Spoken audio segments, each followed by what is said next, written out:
John from Heroes and Legends, and welcome to a special edition of the Magic the Gathering Market Watch, where we are going to look at what is happening right now in the Hour of Devastation Singles market.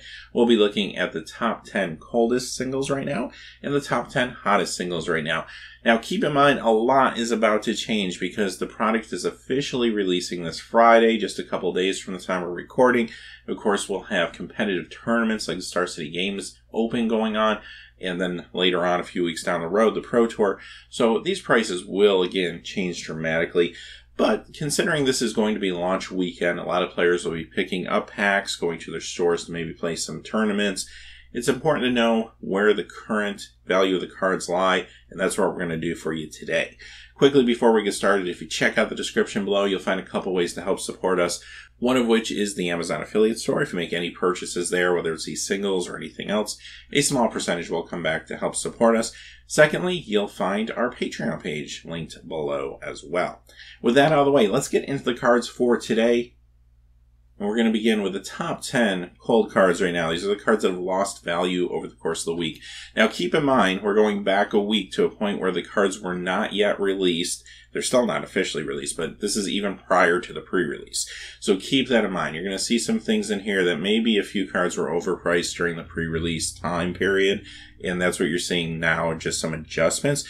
But what's important about this video in general is this is going to also give you some indicators about what the serious players who are planning on playing Constructed over these first couple weekends are looking to pick up and maybe not pick up. You're definitely going to see some strong indicators here. So let's start off with number 10, Hour of Eternity, down 31 cents to 81 cents.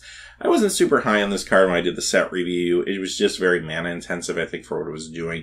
Could be good in some commander builds where you have easier access to mana, but this is an early indication that, at least at this point in the meta, there's not a lot of players that have a lot of faith in this card going through to a constructed deck build.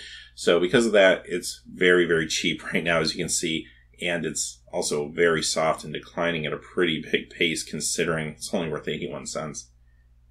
Number 9, Dunes of the Dead, down 33 cents to 53 cents. Now, this is one of those price anomalies I mentioned earlier. Obviously, a card that's an uncommon, starting off very overpriced in this pre-release time period, starting to stabilize is all this is. Number 8, another example of that. This card, Rampaging Hippo, is a common, and for some reason, the market value a week ago for this card was up close to 50 cents.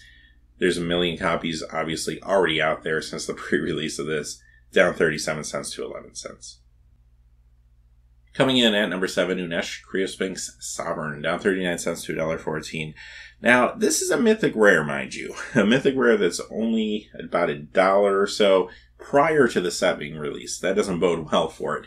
I will say this, though. The card has casual appeal. Some commander players will be interested in this card for sure, especially if they want to sprinkle some more Sphinxes into their deck. The reason you're seeing the softness in this card is because there's just better control finishers out there in Standard. It doesn't really have a home right now in this particular environment. The Scorpion God, number 6, down 43 cents to $5.19. A little surprised this card is as soft as it is right now. Not because I necessarily expected a lot of early Standard constructed play with it, but I thought there'd be more of a push from commander players. Right now, -1/-1 counters are pretty hot in the format, and I thought more players would want to pick up one of these early on. And some are selecting to wait, apparently, and I think that's probably a good idea. Even though this is pretty cheap, I mean, $5 price point for this card I think is actually pretty good. Once more copies hit the market over the course of the next couple weeks, it could even be cheaper. So if you only want one copy of this card, I think it's definitely worth that gamble. Now, as far as Standard goes, I do think it will see Standard play at some point. It's a little bit of a nombo, though, with what Black and Red, I think, is going to excel at in the world of Standard. And I could see this making some of these Black-Red decks or Grixis decks, but I see it more as maybe a one-of or something like out of the sideboard, as opposed to the main deck strategy, which I think is going to be far more aggressive. Coming in at number 5 is Hollow One, down 45 cents to $2.28. There was a lot of buzz around this card when it was revealed, and I just never really got behind it if you listen to my set review and such. I mean, I get it. I can cycle a card and still play this on the same turn, which I normally wouldn't be able to do.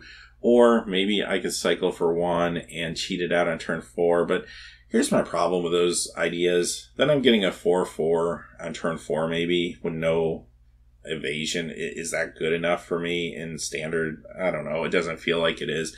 And also, usually when I cycle, I just cycle on my opponent's turn typically. I mean, not always. Sometimes you are cycling to try to hit a land or something like that. But probably, I would say, 75% of the time, maybe more, I'm going to cycle on my opponent's turn. So it does just feel kind of weird to me that it's not worth the investment you're putting into it necessarily. And I think you're starting to see that from some early brewers. This isn't a card they're necessarily looking to pick up.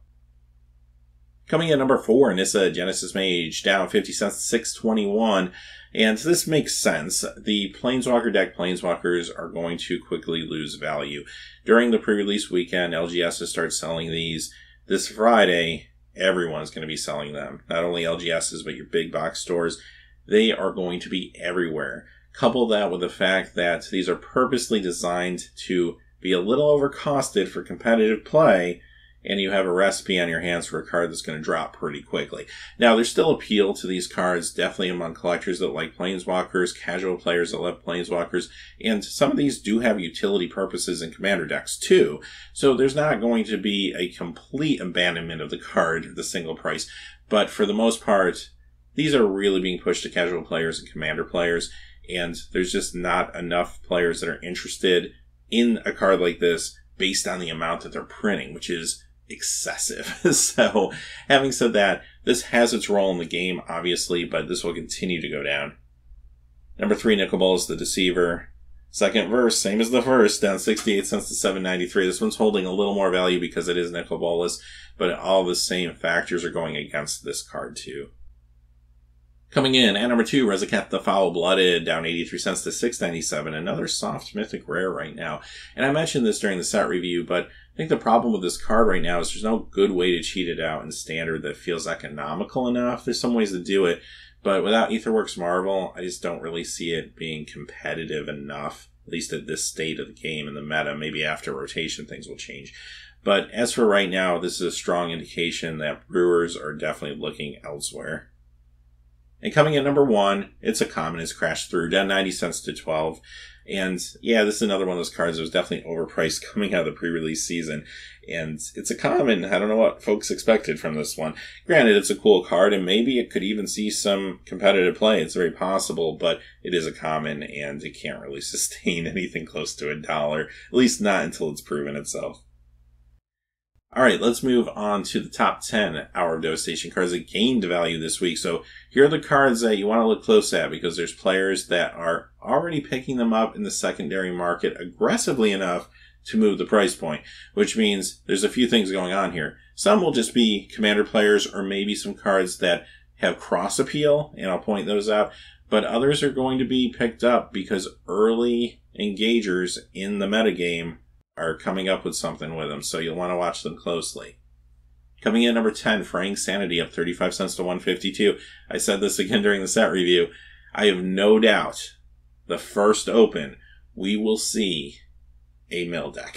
And one of these mill decks might even put up a good result, might take some people by surprise, but we always see it. Whenever the stars align and there's enough support for it, someone's going to play that mill deck, and someone's probably going to do pretty good with it.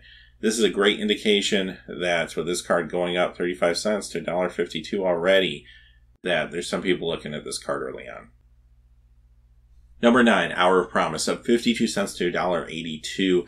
This one, I think, is maybe more cross-appeal between Commander players and potentially some Modern players trying to brew this or test it in like Valakut or decks like that. So the fact that it can pick up 2 lands and put them right onto the battlefield, even if it is tapped, they're 2 lands, not 2 basic lands. I think that's what's driving the price increase for this card. Could see some standard play. I guess we'll have to wait and see what unfolds in the meta. But I think for the most part, this is looking at formats that are playing more powerful non-basic lands. Coming in at number 8, Nicol Bolas Godpharaoh, up 55 cents to $20.80. The highest value card in the set right now, actually by quite a bit. Almost double. Not quite, but almost double. And Nicol Bolas is a good card. The problem is, can this card get into standard with that casting cost? Well, up 55 cents, could mean some people are trying to find a way, but it also could mean people are just picking it up for casual purposes or for Commander, or maybe because it's simply Nicol Bolas, who's a very popular character. So we'll have to kind of watch this one. I'm a little bit curious if someone can unlock the power of this card in Standard. I think it could be amazing there, but the casting cost is just a lot to overcome. Hour of Revelation, up 59 cents to $1.82. As you can see here, still a very cheap pickup, but I do see this seeing standard play, even if it's out of sideboards. It deals with vehicles, it deals with planeswalkers, and there's going to be decks looking for those options, even at the 6 casting cost point, which most of the time this will be a 6 casting cost card, but even so, I think it's good enough to get there. Number 6, Torment of Hellfire, up 64 cents to $2.74. You're going to see a lot of black and a lot of red cards towards the top of this list, and here's one of them. Again, another indication of maybe the direction the meta is going to be going in. This card also has cross appeal, though. This is a card you'll be happy to play in formats like Commander, where you have easier access to mana. But the bottom line is, if you have some mana behind this card, this thing can be devastating. I'm usually not a big fan of cards that allow your opponent to decide the outcome, but this one is bad enough, if you can pump enough into it, that it's just a no-win situation for your opponent. I think this has standard potential. This is going to be great in casual formats, especially Commander, again, because of the extra mana available and the fact that it hits all opponents. Number 5, Neheb the Eternal, up 70 cents to $3.30. Another red card. I wonder what's happening. So, this card just has a lot of power behind it, a lot of potential. A 4/6 for 5 with the Flick 3, with the ability to get extra mana potentially. Again, cross appeal here. This is a card that Commander players want to play. It's legendary. It could even be a Commander. It's a zombie Minotaur Warrior. Sometimes that's going to matter in a lot of casual decks too. But I also think it could be the top of a curve for a more aggressive, either Rakdos or Grixis deck. Number 4, Bantu's Last Reckoning, up $1.70 to $4.93. Another black card. Imagine that. This one of the more economical board sweeps ever printed. Now, you have to look at it kind of like an echo cost. You're going to pay 3. You're going to have to pay 3 next time around. Sometimes it's even worse than that if more of your mana gets tapped for some reason. So, yes, you are paying the price, no doubt. But to be able to fire this off for 3 when you need to, I think that's actually a pretty big deal. Not just in Standard, but maybe some other competitive formats, perhaps Modern, maybe Legacy. It's a card I want to watch there. But overall, the power level of this card is definitely there, and there are a lot of people noticing, as you can see here. Number 3, Ramanep Excavator, up $1.83 to $6.94. Again, a card that has some cross appeal. I think you're going to see this show up in Standard because of its interactions with like the Cycle lands, for example. But it has potential just to show up in other casual formats for people that are looking for either a redundancy to Crucible of Worlds or perhaps a budget option to the very expensive, like $65 expensive Crucible of Worlds. So again, this card's seeing a nice climb this week. Number 2, the Scarab God, up $2.03 to $11.46 this week. Great indication that Standard brewers are looking at this card. When you see cards going up these type of price points, this isn't an accident. These are players that want these cards and are pre-ordering them because they want to play competitively week 1, week 2, week 3. And they've already tested these cards. That's why you're seeing these price points and these jumps. So this is a good indication that Zombies is not dead. They're being revived, perhaps, by a card like this.